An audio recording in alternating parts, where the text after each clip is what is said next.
যেদিন বাচ্চাকে ডিম সিদ্ধ দেবে সেদিন যদি বাচ্চাকে এরকম একটা সবজি বানিয়ে দাও, পুষ্টিগুণ তো পাবেই, তার সাথে কিন্তু বাচ্চারও ভালো লাগবে। আমার 18 মাসের বাচ্চাকে আমি আজকে সারাদিন কি কি দিলাম চলো তোমাদের সঙ্গে একটু শেয়ার করি। গুড়িয়া কিন্তু প্রায় প্রতিদিনই একই টাইমেই ঘুম থেকে ওঠে, তাই ওর খাবার রুটিন গুলো প্রায় একই টাইমেই প্রতিদিন হয়। খুব কম ওই 8টার পরে ওঠে, আর না হলে 6টার পরে ওঠে। তবে বেশিরভাগই দিনে কিন্তু গুড়িয়া 7:30 থেকে 8টার মধ্যে ঘুম থেকে ওঠে। তো সকালে ঘুম থেকে ওঠার পর ফ্রেশ করিয়ে আমি ওকে প্রোটিন মিল্ক শেকটা খাইয়ে দিয়েছিলাম। এখন করাচ্ছি ব্রেকফাস্টে দিয়েছিলাম রাগি। আর এই রাগি কিন্তু প্রথম গুড়িয়া খেতে চাইতো না, তবে এখন ও কিন্তু ভালোই খায়। বেশিরভাগ কিন্তু গুড়িয়াকে আমি আপেল দিয়ে বা কলা দিয়ে রাগি বানিয়ে দিই। এখন গুড়িয়ার লাঞ্চটা বেড়ে নিয়েছি, আর আজকে গুড়িয়ার জন্য একটা সবজি রান্না করে দিয়েছি। এই সবজির রেসিপিটা আমি এই ভিডিওর একদম শেষে দেব, তাই পুরো ভিডিওটা দেখতে থাকো। বাচ্চার প্লেটে প্রতিদিন কিন্তু ডালটা রাখার চেষ্টা করবে, সাথে সবজি এবং মাছ, মাংস বা ডিম।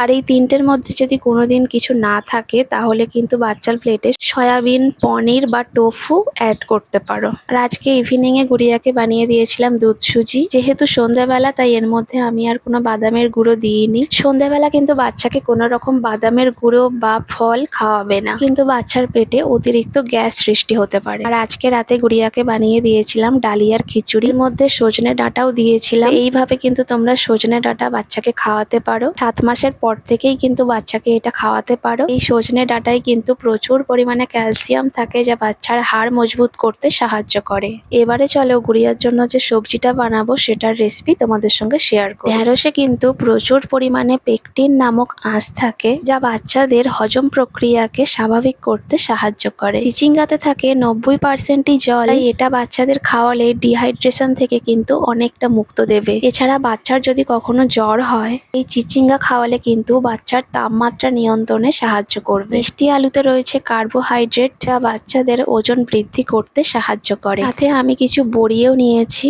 এই সবজিটাতে তোমরা কিন্তু সয়াবিনও যোগ করতে পারো, তবে ভাতের সাথে আমি যেহেতু ডিম দেব, তাই আমি এর মধ্যে আর সয়াবিন দিইনি। এই রান্নাটা আমি পুরোটাই সূর্যমুখী তেলে করেছি।